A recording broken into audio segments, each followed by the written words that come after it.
banyak buku belakangan ini yang saya baca, dan salah satunya adalah tentang banjir darah. Saya baca buku ini per bab, sebagian demi sebagian, terus saya tutup, saya menghela nafas, kadang saya baca lagi, saya tersenyum, kadang saya baca lagi, saya sedih.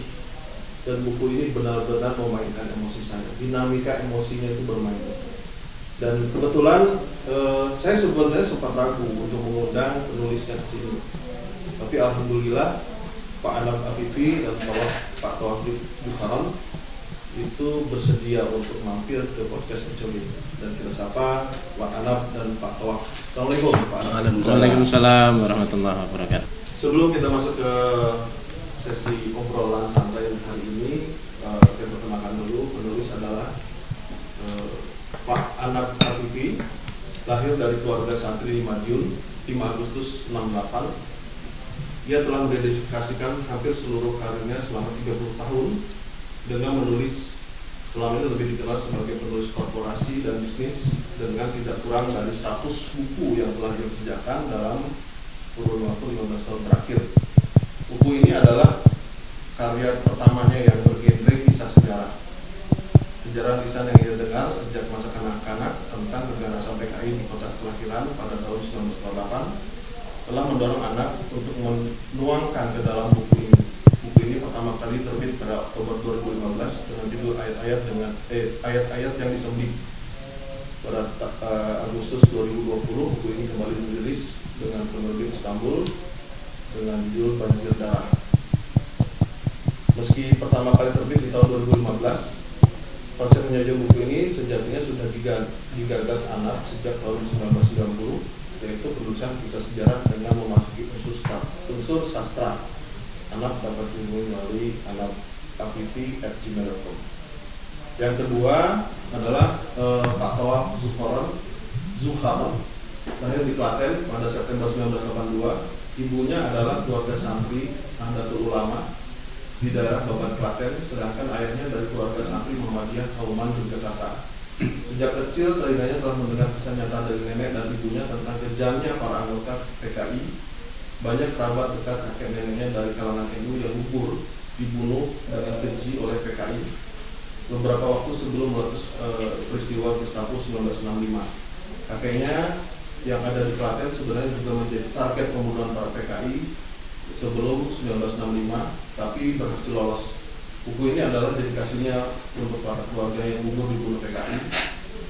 Dan sejak masih SMA, Tawaf Bukharan banyak berkecimpung di dunia riset, organisasi sosial, penulisan, dan bisnis. Ia banyak menulis jurnalistik, sastra, artikel, dan berbagai genre penulisan lain di berbagai media dan buku. Berbagai penghargaan penulisan tingkat nasional pernah ia raih. Dan Tawaf Bukharan berumah di facebook.com/Tawaf Bukharan. Mungkin nanti bisa add atau berkomunikasi dengan beliau. Seperti yang saya bilang tadi, Mas, saya baca buku ini benar-benar beda dengan apa yang saya baca di buku sejarah gitu ya. Ini kan bagian bersejarah gitu kan, tapi ini memiliki karakter yang berbeda, di mana dinamika saya bermain, emosi saya bermain. Oke. Pertanyaan pertama sebenarnya sudah dijawab nih di di CV tadi ya, bahwa apakah buku yang saya baca ini, Banjir Darah, adalah buku pertama yang dirilis oleh Pak Anab dan Pak Zukharon. Jadi sebetulnya kami berdua ini adalah pekerjaan sehari-harinya menulis. Jadi sudah terbiasa menulis buku. Tetapi kalau ditanya buku pertama, adalah buku pertama dalam genre kisah sejarah, yes. Dan dengan penekanan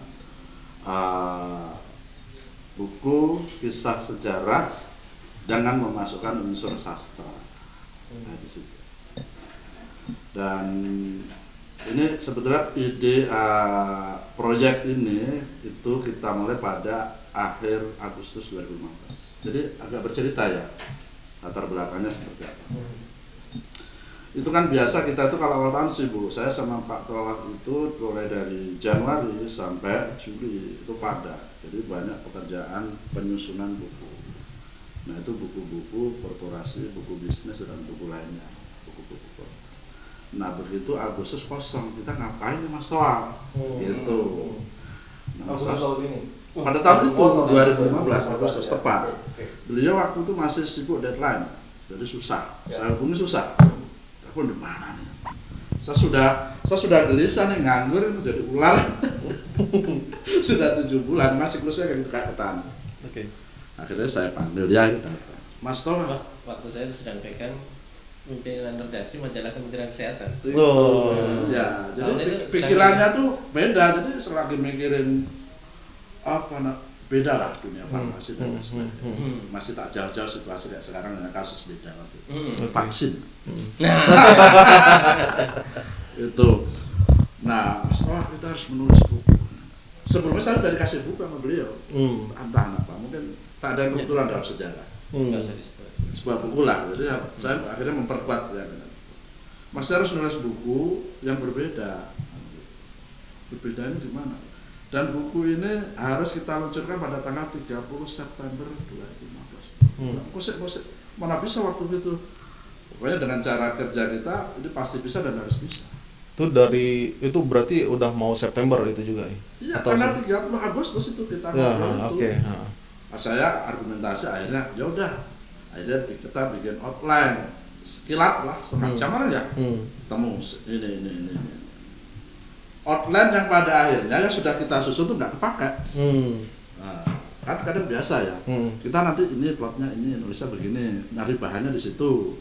Kan bahan sekundernya banyak nih. Karena segudang lah itu, segini lah gitu.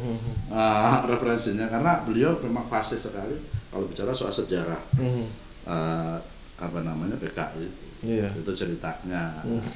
Dan terbitlah buku yang ayat-ayat yang disembelih itu gitu ya. Oke. Jadi awalnya di situ, akhirnya bagi tugas sambil karena beliau sibuk masih deadline dan library sejarahnya kan kuat, jadi cepat dia. Jadi udah tahu lah ini tahun 2006 apa dia 1926. misalnya 1926 apa Mas jadiannya tahun berapa lagi 46, 45, 46, 48 apal semua ceritanya. 48 kan kampung halaman saya, akhirnya saya ke lapangan gitu ceritanya Madiun dan itu saya Magetan. gara-gara itu kita memperoleh pengalaman baru. Setelah pertama kita konsultasi dulu pada senior dan sastrawan Pak Taufik Ismail. Kita menghadap kita menulis buku tentang ini bagaimana. Karena beliau juga kan concern terhadap sangat PKI ya. Iya. Oh ya saya mendukung. Terus kami harus menemui siapa? Pak Taufik hanya kasih satu nama yang saya harus temui. Kamu harus ke Surabaya.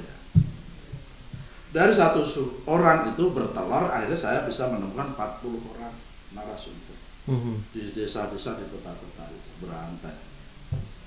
Selama 10 hari saya dari tanggal 1 September sampai 10 September masih sambil berlanjut. Jadi karena begitu semangatnya waktu itu setiap habis wawancara tuh saya tulis itu status di Facebook, misalnya begini. Bahkan salah satu dua tulisan di buku itu sudah saya tulis dari handphone di perjalanan. Yang kata Mas Tawar itu apa ya istilahnya? Akhirnya jadi tulisan di dalam itu yang judulnya adalah wangi pucuk kenanga itu takkan hapuskan bau anjir darah para kiai kami. Itu murni dari HP. Itu beda kalau penulis handal di mana aja pasti kata-katanya keluar, ediksinya keluar. Karena kepepet, karena kita jadi kita harus jadi masa tanggal 30 buka langsung risetnya akhirnya menemukan harta karun. Harta karun itu adalah sebuah skripsi. Ya mungkin Mas Anap, saya nambahin dikit ya. Karena Mas Anap memang berlatar masa kecil di Magetan, Madiun dan sekitarnya, sehingga memang suplai data mengenai kisah-kisah yang ada di Madiun, Magetan, Kediri ya, Ngawi, terus di sekitar itu sampai ya, Solo. sampai Solo. Itu memang waktu itu kolaborasi lapangannya Mas Anap dan tim ya waktu itu. Karena saya waktu itu harus nggak bisa ninggalin untuk ngelola majalah Kementerian Kesehatan itu. Deadline. Pas deadline. Saya kolaborasi aja bareng kita, dan kita dialog bareng untuk kasus-kasus di Madiun, Ngawi dan Magetan itu. Ketika saling jadi tulisannya itu, ya kita komunikasi. Ini piye di bagaimana kan? Pakai bahasa Jawa sih, pakai bahasa Jawa. Itu di bagaimana kan ya? Begini ini. Tapi sebelum situasi data di Madiun itu banyak kita dapatkan ya, Madiun dan sekitar banyak kita dapatkan. Saya pertama kali itu membuat bareng ya kita. Saya mengkreasi mengenai surat yang menjadi prolog itu. Ya. Untuk Maria Felicia Gunawan. Itu siapa sih sebenarnya? Dia adalah seorang pengibar bendera.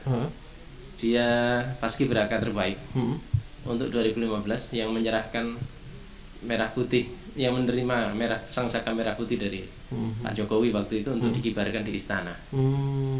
Jadi kenapa kami mengirimkan surat kepada dia? Karena dia yang dipasrai merah putih oleh Presiden. Nah, karena ini adalah merah putih yang tercapik-capik oleh aksinya PKI, ya kami menulis surat kepada yang memegang bendera pusaka. Yang memegang bendera pun itu fenomenal ya. Pertama.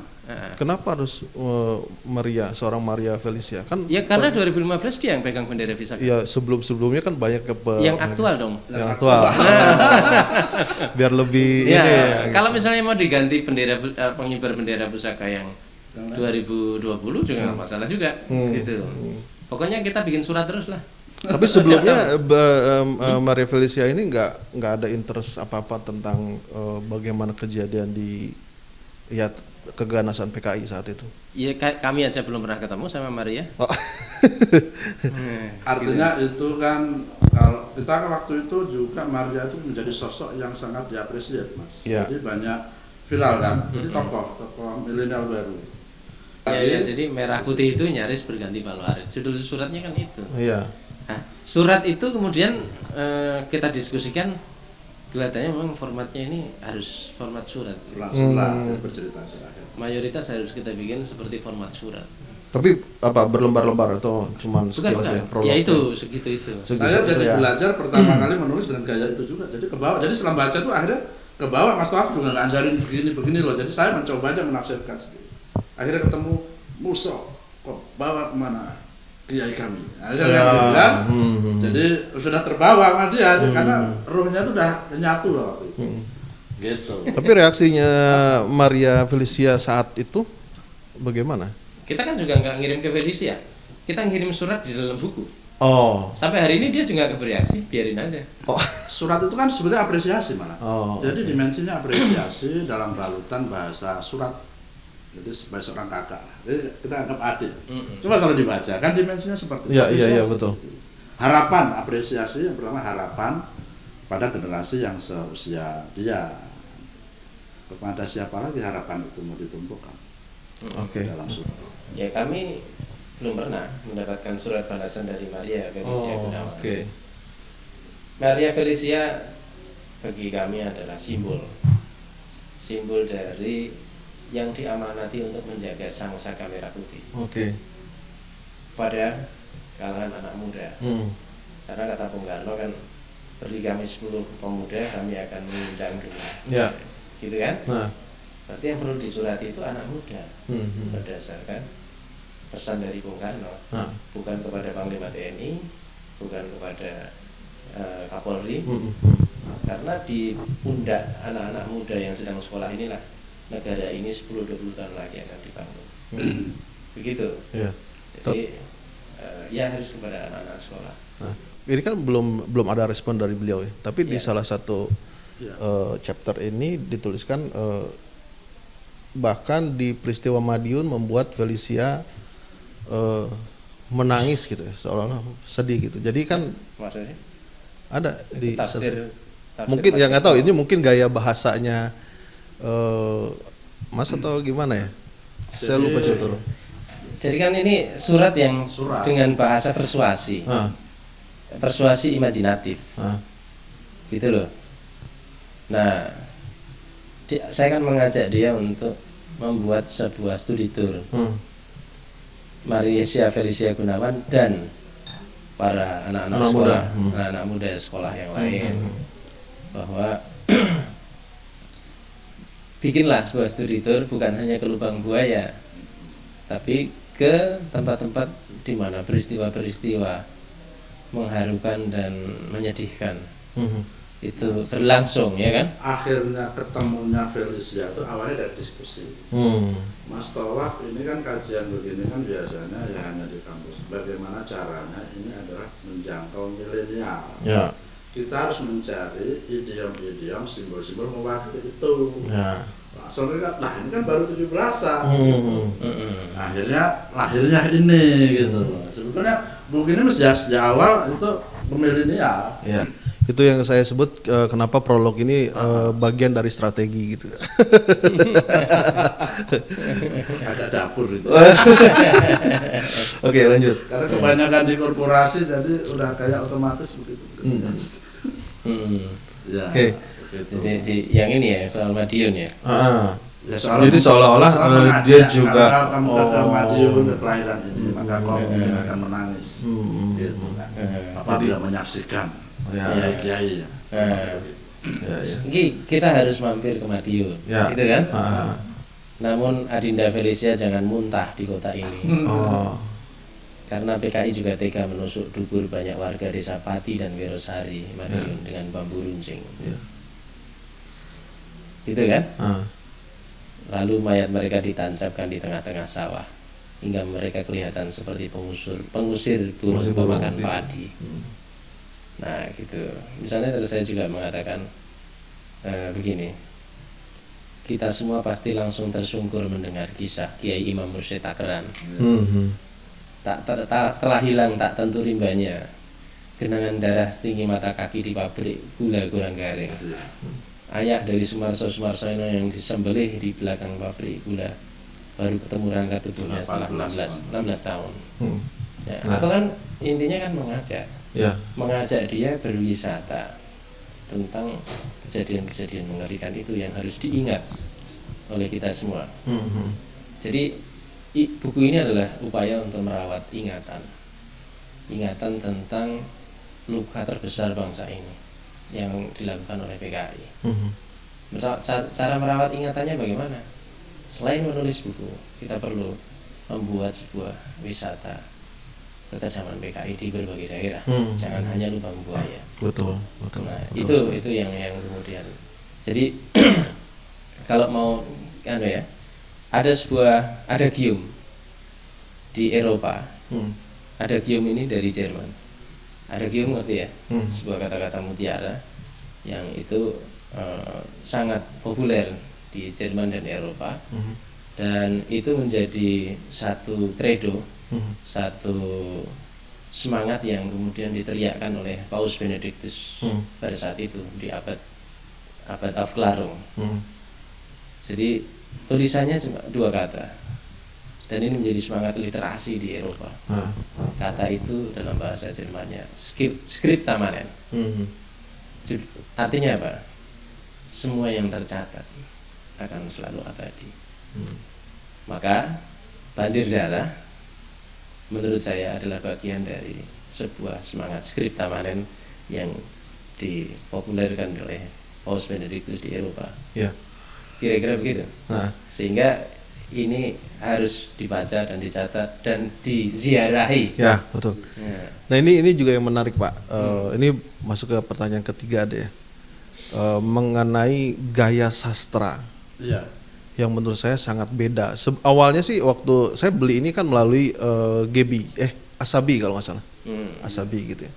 Di situ ada banyak komen. Ada salah satu komen yang menarik buat saya. Komennya tuh sederhana, bilang, "Mbok ya jangan judulnya ganti, jangan banjir darah," gitu. Terus saya bilang, kenapa memang dengan banjir darah? Tapi kan memang bombastis gitu ya. Faktanya memang begitu. Dan itu membuat saya lebih tertarik karena baru mesen tuh saat itu. Baru mesen tuh saya baca komen, wah ini kayaknya nggak cuman sekedar judul nih gitu. Artinya ada suatu pesan yang ya oke lah, PKI itu banjir darah memang gitu. Tapi seseorang kan pasti punya pertimbangan plus minusnya. Kalau misalnya naruh judul ini itu gitu, nanti penjualannya bagaimana kan gitu. Orang lebih memilih safe dan nggak akan tuh nulis banjir darah atau yang secara eksplisit gitu kan, yang menyeramkan. Tapi ini berani dijadikan sebuah judul gitu. Dan itu membuat saya sangat tertarik. Dan ketika saya baca di chapter pertama soal kutil, Syakyani. Bukan chapter pertama.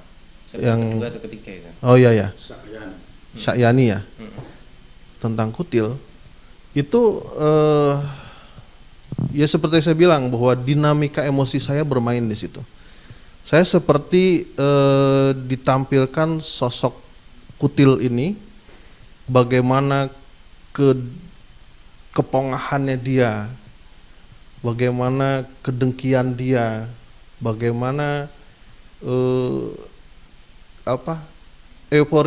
euforia dia ketika dia mengeksekusi orang-orang begitu. Nah, itu membuat saya banyak menghela nafas gitu. Jadi ketika saya baca beberapa halaman, tutup, terus menghela nafas, baca lagi gitu. Sampai begitu saya ngerasa bahwa emosi saya bermain di sini. Ada theater of mind itu benar-benar terbawa gitu. Ya. Dan ini suatu hal yang beda. Jadi memang apa yang disajikan itu adalah terjemahan dari konsep dan strategi yang sudah disepakati sama Pak Toa. Ya. Pertama, karya ini harus bisa menghadirkan pembaca seolah menonton film dan dia ikut menyaksikan tempat dan kejadian yang ada. Yang kedua adalah saya ingin, jadi ini kan kalau bicara PKI itu kan multifaset, wajahnya tuh banyak banget. Kita ingin pembaca tuh tidak dibawa ke yang kompleks, cukup satu definisi saja kalau membaca. Pesannya bahwa PKI itu sadis, jorok, kejam, itu aja.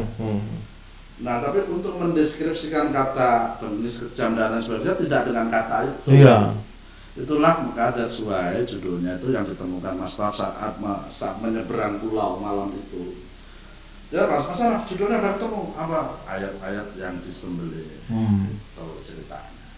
Sebetulnya banjir darah itu bukan judul baru. Jadi kalau dilihat ini kan coba ayat 11 sejarah banjir darah dan para kiai, santri dan seterusnya. Cuma penerbit yang baru ini anak milenial itu memang katanya tidak suka yang terlalu meliuk-liuk kan gitu. Ya kita sebagai penulis ya tidak, tapi cobalah kan gitu. Dia lebih tahu milenial. Akhirnya diambil banjir darah baru penjelasannya di sini. Itu cerita. Tapi tadi nanyanya tentang sastra atau bagaimana tadi? Ya, jadi kan berbeda dengan buku-buku lain yang pernah saya baca tentang sejarah apalagi. Tapi ini dikombinasikan dengan gaya sastra yang khas gitu. Kenapa memilih itu? Gitu? Ya, boleh ya. Jadi nanti perdalam Mas Toa. Jadi ceritanya begini. Pada tahun 90 saya masih mahasiswa semester 1. Itu berarti 25 tahun sebelum buku ini ditulis. Saya itu bagaimana ya kalau buku sejarah itu ditulis, disajikan dengan cara memasukkan unsur sastra seperti yang ditulis features lah kan gitu. Saya tanyakan ke senior wartawan, tapi jawabannya kok malah tidak memuaskan saya. Dia bilang pertanyaan Anda itu seperti bertanya bagaimana kalau kitab suci itu dongeng. Tapi itu terus tersimpan di kepala saya. Di situ. Jadi akhirnya tibalah pada saat itu maka sentuhannya bikin buku itu harus dengan memasukkan unsur sastra dan itulah alasan mengapa Pak Toa harus hadir di buku ini kan gitu. Nanti strateginya apa itu kemudian apa namanya yang disebut masalah terus soliloquy ya. Nah, susah nyebutnya. Soliloquy itu apa coba? Betul. Jadi begini, saya mau berangkat dari bagaimana seluruh anak-anak siswa sekolah, baik SD, SMP, SMA itu selalu bosan, gampang mengantuk ketika guru sejarah itu menerangkan di depan kelas. Ya. Ini yang salah ini adalah materinya atau cara narasinya, gitu kan? Andaikan para guru sejarah itu adalah mereka ahli dongeng atau penulis sastra atau penulis dongeng lah ya, yang memang terampil dan mereka adalah pembicara dongeng yang baik, saya sangat yakin masyarakat Indonesia atau anak-anak Indonesia itu sangat gemar dengan yang namanya pelajaran sejarah. Betul. Akan sangat habis-habisan mendengar. Saya punya seorang guru di SD kelas 4, waktu kelas 4 itu namanya Pak Sairi. Guru wali kelas saya ini, saya di SD Muhammadiyah Karangkajen, Yogyakarta. SD Islam, sekolah dasar Islam pertama di Indonesia itu SD saya. Karena sebelum ada SD Muhammadiyah Karangkajen, yang lain kan pesantren, yang lain adalah sekolah negeri. Nah, karena ini berdiri tahun 1900, pokoknya sebelum kemerdekaan. Yang lainnya kan pesantren, sekolah-sekolah ngaji dan sebagainya, SR, sekolah SR, terus ya pokoknya gitu-gitulah. SD Islam pertama itu sekolah saya. Sudah 1 abad berdirinya, kemarin beberapa tahun yang lalu. Nah, Pak Sairi ini yang sebagai wali kelas, kalau memberi pelajaran sejarah itu seperti dongeng. Iki mbiyen iki ngene gitu. Nah, itu dia betul-betul seperti seorang pendongeng. Dan waktu itu saya seluruh pelajaran tentang Majapahit, sejarah Majapahit, sejarah Mataram itu nyantol dengan sangat cepat. Dan saya sangat menunggu-nunggu kapan ya karena ada pelajaran sejarah lagi dari Pak Sairi gitu kan. Nah, ingatan itu masih sangat jelas di kepala saya. Dan ketika kemudian saya juga SMA senang baca sastra dan nulis sastra dan ketemu dialog dengan Mas Anap itu, saya setuju bahwa sejarah itu harus disajikan dengan gaya dongeng dan sastrawi. Ngantuk padahal. Jadi buku yang tebal ini, Mas merasa ngantuk nggak bacanya? Enggak. Nah, sama sekali enggak kan? Sayang kalau di skip. Kalau ini baca ini, kalau kan kadang kalau yang monoton gitu kan, skip, intinya paling ini, skip ini intinya. Kalau ini di skip tuh sayang banget gitu, karena setiap kalimatnya itu benar-benar saya menikmati. Jujur aja, saya bilang ke istri saya jatuh cinta sama buku ini, benar. Kepada istri? Iya, saya jatuh cinta sama buku ini. Benar. Dia nggak cemburu itu? Enggak. Ketika Mas puber kedua jatuh cinta kepada buku itu? Ya karena ini benar-benar saya nikmati, saya benar-benar menikmati buku ini gitu. Lanjut. Iya. Jadi saya mau berangkat dari kalimatnya Putu Wijaya. Dia menamakan dirinya sebagai seorang teroris mental bagi para pembaca sastra. Teroris mental. Dia mungkin jauh lebih duluan jadi teroris sastra dibanding seorang Imam Samudra atau Amrozi yang disebut sebagai teroris itu, kira-kira begitu. Nah, dia sudah menabalkan, Putu Wijaya menabalkan dirinya sebagai teroris mental dalam dunia sastra. Tapi nggak ditangkap-tangkap sama Densus 88 ya. Sampai hari ini nggak ditangkap dia, karena dia melakukan teror melalui sastra. Baca aja novel-novelnya Putu Wijaya itu, kita kan seperti digedor, dihantam, pikiran kita itu kayak dihajar, dikaploki oleh narasinya Putu Wijaya, gitu. Nah, saya termasuk suka juga dengan Putu Wijaya, tapi bagi saya ada yang masih kurang. Putu Wijaya tidak bisa menjadi teroris yang sangat kejam. Dia hanya menjadi teroris yang menakut-nakuti aja, gitu kan? Nah, terus Budi Dharma itu menyatakan bahwa karya-karyanya itu adalah sebuah mekanisme berlintasannya berbagai pikiran jahat. Tetapi saya melihat Olenka, ini Budi Dharma, beberapa cerpennya Budi Dharma yang ada di Kompas, Derabat dan sebagainya bagi saya itu masih kekejaman yang sifatnya itu masih formalistik, masih setengah-setengah kejamnya itu, atau kejahatannya kok masih setengah-setengah, tidak berani diwujudkan di dalam sebuah narasi pikiran jahat yang sifatnya itu seperti hadir secara nyata. Iya betul. Jadi kalau mau narasi yang paling jahat di dalam film Hollywood itu kan film Saw. Bagaimana mekanisme mutilasi seorang korban dan sebagainya. Film Saw yang meledak di berbagai pasaran itu sampai menjadi box office itu, dan sekarang masih banyak yang mencari juga film Saw. Saya pikir kenapa tidak untuk kemudian kekejaman PKI itu disajikan dengan cara dongeng, sejarah kekejaman PKI disajikan dengan cara dongeng, dengan sebuah narasi yang sastrawi, dengan banyak metafora dan bunga-bunga bahasa. Dan yang terjadi adalah hasilnya yang saya tulis bersama Mas Anam adalah Banjir Darah ini. Jadi kira-kira begitu. Jadi ini adalah sebuah teror yang lebih teror daripada apa yang diucapkan oleh Putu Wijaya yang menampilkan dirinya menjadi teroris mental. Dan lebih dari itu adalah eksperimen awalnya. Kita pokoknya harus terbit. Ternyata alhamdulillah ya, sambut ya. Dan di luar dugaan ini viral juga ya. Jadi secara 5 tahun, ini kan sudah 5 tahun ya, tahun kelima. Tapi itu waktu itu penjualannya cukup bagus ya? Lumayan. Terbit itu kita luncurkan 10 November, Desember udah habis, awal Januari terbit lagi. Sekarang satu tahun itu 3 kali cetak. Kemudian kita ganti cover ternyata apa pengaruh ya, kurang begitu bagus, cetakan keempat.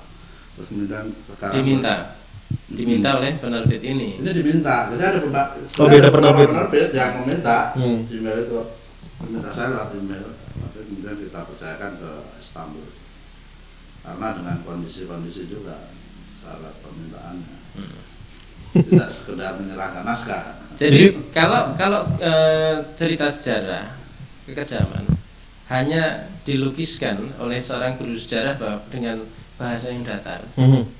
Telah terjadi pembunuhan di Madiun tanggal sekian oleh musuh tanggal sekian, korbannya sangat banyak. Kira-kira Mas ngantuk nggak? Ya ngantuk sih mungkin enggak, tapi akan lewat begitu aja gitu. Lewat kan? Apalagi seperti penyiar-penyiar tua di TVRI. Ibaratnya kalau berita hanya straight news aja. Straight news. Dan membekas. Straight news. Yang lebih bergelora daripada straight news kan ada yang namanya feature. Tetapi ada juga yang lebih bergelora daripada feature. Namanya jurnalisme sastrawi. Nah, upaya ini adalah upaya untuk menghidupkan jurnalisme sastrawi dan juga bagaimana membuat sebuah narasi dongeng yang bersastra di dalam sejarah kekejaman PKI. Incredible. Ini buku sebelumnya kan ayat-ayat yang disembelih ya, ayat-ayat yang disembelih. Ini saya miss banget nih. 2015 saya kemana nih nggak dapat buku ini. Buku Banjir Darah ini adalah baru sebagian dari ayat-ayat yang disembelih. Rencana. Jadi kita mau bikin serial lah. Sequel-sequelnya. Jadi macam film Fast and Furious itu kan ya. Fast and Furious 1, 2, 3. Wah ini kalau saya memprediksi ya untuk orang-orang yang mencintai sastra pasti akan jadi, boom. Masih Al-Fatihah lah buku ini.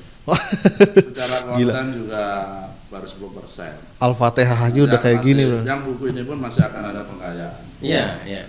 Jadi ibarat lagu, Banjir Darah ini kan kayak lagu lama. Intro di aransemen ulang. Mengaransemen intro baru mengaransemen intro. Gila. Begitu.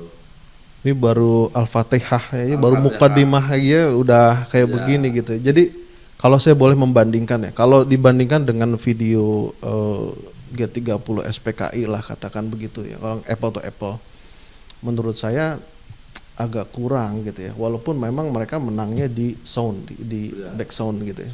Tapi radarnya top. Ya, top dan itu kan memang diwajibkan setiap September gitu saat itu. Jadi kita juga mau nggak mau nonton. Tapi bagaimana treatment mereka, kekejaman mereka terhadap para 7 jenderal itu menurut saya belum terekspos. 6 jenderal. Oh iya, 6 jenderal. itu belum terekspos sepenuhnya secara real gitu. Buku ini jauh lebih besar gitu, lebih realistis gitu kita bacanya. Kalau saya bandingkan mungkin pernah dengar ya dulu tahun 70-an kalau nggak salah ada film namanya Holocaust Cannibal Holocaust ya. Cannibal Holocaust. Itu kan juga bagaimana dia dipotong, bagaimana disiksa segala macam gitu, ditusuk segala macam. Tapi menurut saya belum secara gamblang bagaimana kita bisa bukan menikmati ya, merasakan betul-betul kekejaman PKI dari buku ini. Ini bukan omong kosong ya menurut saya. Seperti saya bilang tadi, bahwa saya sampai bilang bahwa saya jatuh cinta dengan buku ini gitu. Karena sastranya benar-benar bisa dinikmati gitu. Sampai saya bilang kalau saya skip satu halaman pun saya menyesal gitu. Saya harus menikmati setiap katanya gitu. Karena ya bagaimana dia menceritakan tentang si kutil yang tadi saya sebutkan, bagaimana bengisnya, bagaimana arogannya gitu, bagaimana dia sangat senang ketika orang mungkin kita perlu bikin apresiasi ya. Jadi saya sangat menyampaikan apresiasi yang setinggi-tingginya, sedalam-dalamnya, seluas-luasnya, pujian yang tak terhingga kepada seorang ibu yang dulu pernah menjadi mahasiswi di Universitas Negeri Semarang, ya, yang namanya Laila Hikmiah. Jadi pada saat kami berdua, khususnya Mas Hanaf, banyak menjelajahi Jawa Timur untuk mengambil wawancara dan sebagainya, saya menemukan sebuah harta karun dalam penjelajahan literatur saya, yaitu skripsi seorang Laila Hikmiah yang skripsinya diujikan lulus tahun 2006 ya. Dan itu bendelnya masih ada di Universitas Negeri Semarang, dan sekarang beliau menjadi seorang guru sejarah di Tegal. Dia mengangkat tentang sejarah kutil. Dari skripsi itulah bagaimana dia melukiskan dan bagaimana dia membuat wawancara ke berbagai narasumber yang mengetahui tentang kutil, yang ada yang usia 80, ada yang 90 dan sebagainya, dan bisa menceritakan tentang kekejaman kutil tahun 46. Dari situlah, dari skripsi itulah saya membuat kisah tentang kutil. Luar biasa ya. Nah, dari skripsi, dan sampai hari ini saya belum sempat berterima kasih secara tatap muka, walaupun kami sudah telepon-teleponan. Tapi kami belum sempat untuk sowan kepada Ibu Laila Hikmiah. Dan mungkin 1 minggu lagi kita ingin sowan kepada Ibu Laila Hikmiah, yang sekarang menjadi guru sejarah di Tegal. Semoga kita bisa ya nanti mampir. Kita baru sempat masuk di perpustakaan Universitas Negeri Semarang, dan itu pun belum ketemu. Dan itu pun kita nggak bisa mengakses karena hari libur ya. Puasa. Gitu. Artinya sumber ini pun dari buku ini pun bisa dipercaya dong, sangat bisa dipercaya karena ini bagian dari saksi hidup mungkin ya. Iya, saksi-saksi hidupnya masih ada beberapa yang hidup ya, yang ada di Magetan, yang ada di satu persatu sudah pergi ya. Ya, beruntung bisa dibukukan sehingga orang bisa tahu gitu. Karena jujur aja saya banyak nggak tahu kejadian-kejadian atau kekejaman yang luar biasa ini gitu ya, kalau saya nggak baca buku ini. Dan kutil ini masih keturunan Madura yang ada di Tegal. Ya. Jadi masih satu asal dengan satu asal. Dia ini tukang cukur, dia punya keterampilan menjadi seorang tukang cukur. Kan dia luar belajar. biasa, dia menjadi seorang ketua PKI, PKI Tegal, dan mendirikan Republik Komunis Talang. Tapi waktu itu dia sebelum deklarasi PKI dia nyamar menjadi seorang tukang cukur dan seorang guru ngaji. Dan seorang guru ngaji. Luar biasa ya. Luar biasa. Dia lari dari Digul. Lari dari Digul. Dengan hanya sebuah kapal kecil dari Digul sana. Berapa ribu kilometer itu dari Digul menuju Tegal. Luar biasa ya. Dan saat itu dia seorang guru ngaji sekaligus seorang yang benci kepada Tuhan, gitu kan? Ya dia Karena ya masalah pribadinya kan, masalah Iya. wajahnya yang sekian Iya. berkutil segala macam gitu. Mm-mm. Dia benci kepada Tuhan, tapi dia belajar diajari ngaji dan segala macam, dan itu dijadikan hanya sebagai strategi. Mm-mm. Untuk agar dia tidak ketahuan Iya. bahwa dia adalah pelarian dari Digul. Gila. Dan itu kalau diceritakan biasa aja gitu ya, tanpa kekhasan gaya sastra ini, mungkin akan menjadi cerita yang biasa gitu. Tapi beda ketika saya baca buku ini, ya seperti saya bilang tadi, sampai sekarang nih geloranya masih berasa gitu kan. Tambah ini. Iya. Tambah ini. Kan? Jadi begini Mas pendekatannya. Jadi riset itu ada metode. Sebelum kita turun ke daerah-daerah itu ada pegangan dokumen sejarah yang otoritatif kan gitu. Nah sedangkan buku ini, nah sejarah itu kan hanya menuliskan peristiwa-peristiwa besar. Ibarat iklan baris lah, terjadi berita terjadi pembunuhan di Madiun, terjadi ini.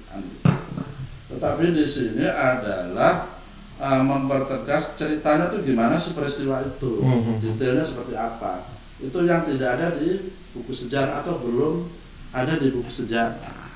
Ada keyakinan yang selalu kita pegang, itu yang kemarin saya tulis di status itu, akan selalu ada peristiwa-peristiwa baru yang belum ditulis dalam buku sejarah. Nggak tahu ini teori sejarah apa, benar-benar asal atau gimana, itu pasti ada. Jadi yang ditulis buku sejarah hanya istilah Madiun Affair 48 kan gitu. Kemudian G30S 65. Ternyata setelah kita telusuri banyak hal kejadian-kejadian faktual yang sesuai dengan peristiwa besar yang tertulis itu. Nah, disitulah kita detailkan bagaimana kejadiannya. Bayangkan siang-siang bulan September panas-panas di hadapan saya seorang suami istri Pak Sanusi ya, umurnya 78 tahun, menceritakan bapaknya ada di antara 25 orang yang disekap dalam lumbung di Ngawi. Lalu di luarnya dikasih jerami terus dibakar. Apa yang terjadi? Kan panas di dalam kan? Iya, betul. Udah kayak dipanggang. Dipanggang loh. Mereka nggak tetap udah pakai sarung, akhirnya 6 orang laki-laki teriak Allah Akbar. Itu pintunya dirantai, bisa jebol. Apa yang terjadi? Di situ sudah disambut kelewang itu orang-orang PKI. Bapak saya dipukuli, bapak saya disembelih, bapak saya dimasukkan sumur.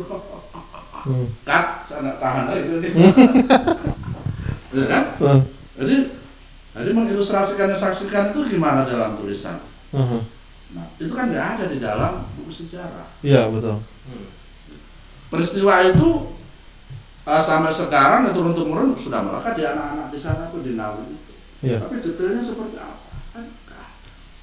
Bayangkan kalau dalam ruangan sempit itu ada 200 orang berdesak-desakan, di situ disekap 2 hari 2 malam, itu apa yang terjadi? Mau buang air dan lain sebagainya, dan Pak Dian mau sholat gimana coba? Nah itu aja bagaimana mengilustrasikan. Nggak ada di sejarah. Gitu. Jadi ibarat kita tuh melihat Monas, gitu kan? Sejarah itu Monas itu di areal yang luasnya sekian ribu meter square, tingginya sekian, udah di atasnya ada kubah. Tapi kita ini di dalamnya ada apa sih? Kita menjelaskan. Oh kalau masuk itu karena pintunya menghadap ini, maka angin berembus puas. Begitu masuk suasana dingin, di sini ada ornamen-ornamen dan lain sebagainya. Nah, kita lukiskan seperti itu. Jadi, dan itu berdasarkan fakta oleh saksi-saksi yang mengalami saat. Banjir darah, memang iya banjir darah. Faktanya demikian. Saya ketemu alhamdulillah namanya Kiai Zakaria, usianya 80 tahun, mudah-mudahan beliau masih hidup. Santri termuda Kiai Imam Mursyid Mutakin yang diculik PKI. Bercerita 200 orang masuk loji itu bangunan zaman Belanda di pabrik gula. Dimasukkan di situ, kemudian ada jendelanya besar. Di situ sampai Stanislas diprono mati kabeh, mati semua, genangan darah sampai mata kaki. Menjelaskannya begini, genangan mata, ekspresi mata, ekspresi Kiai Zakaria itu menceritakan berkaca-kaca sambil mendekat figura Kiai Imam Zarkas, Kiai Imam Mursyid. Jadi, ya memang bagaimana cara narasumber menceritakan itu sudah dimasukkan juga untuk membangkitkan melibatkan pembaca kita dalam suasana keharuan itu. Seolah gitu kan. Jadi ketika Mbah Zakaria menyaksikan itu suasana batinnya tuh bisa kita transfer ke pembaca kita. Kan gitu. Nah, kalau cerita dibunuh lalu genangan mata kaki genangan darah seperti mata kaki ya udah selesai. Kan gitu. Tanpa melibatkan emosi gitu ya. Jadi tanpa melibatkan emosi. Jadi itu dokumen-dokumen otoritatifnya juga ada gitu. Oke. Videonya dalam bentuk video, kesaksiannya ada semua. Ada semua ya. Ada referensinya. Sengaja saya videokan. Oke. Jadi seperti itu. Oke. Nah, ini pertanyaan terakhir nih karena sudah masuk zuhur. Gak berasa sekali. Ya, seperti buku ini menceritakan seperti yang tadi dijelaskan, kekejaman yang begitu realistis, bahkan melibatkan emosi juga. Pertanyaannya, nggak takut nggak laku? Karena banyak orang yang juga nggak suka dengan. Pertanyaannya menarik sekali. Iya.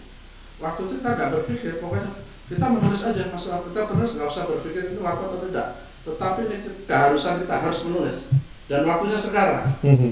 Kan gitu. Ya dalam hati kita ya ini pasti laku lah kan. Tidak itu, pokoknya kita harus menulis. Dan memang di luar dugaan kita, tentunya sambutannya luar biasa. Ya. Dan selama 5 tahun konsisten masih dicari buku itu ayat disembelih sampai sekarang. Tapi ayat yang disembelih itu masih ada. Masih Oh, saya harus cari. Beberapa stok. Masih ada stok tinggal 200 biji. Oh, kemana kalau saya mau pesan? Bisa.